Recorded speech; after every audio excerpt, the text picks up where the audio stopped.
Has gone on very well. We've been here since morning, and I'm sure people have been here since morning also.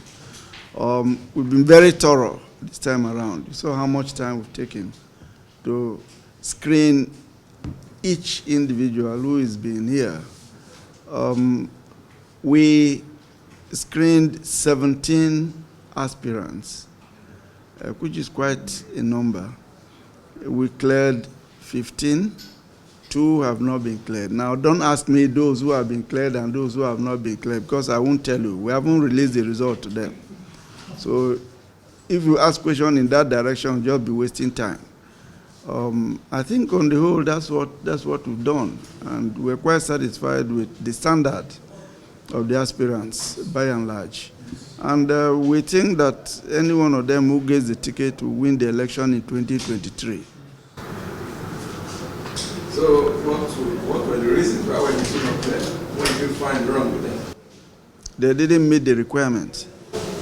Can it be specific, sir? No, I can't be.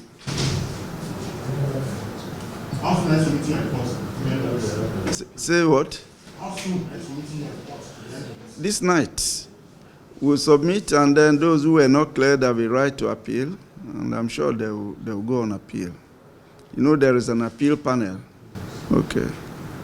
On the overall, sir, what's your impression about your candidates that the aspirants you are presenting, and what's your advice to the party going forward? My impression or the impression of the panel? The panel. Well, we feel that they're all very well qualified, those we've cleared, and that, like I just said, they'll match, definitely they'll win the 20, any one of them who is picked will win the 2023 presidential election. If I may ask, sir, did your panel make any recommendation for the party to refund the deposit, the 2 aspirants each? Why should they refund the money?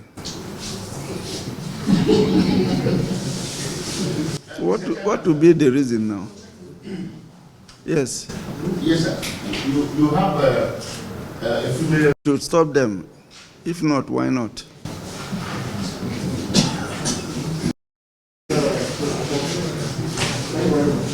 Thank you. Thanks for checking out SYMFONI on YouTube. Please be sure to subscribe and like our videos for updates.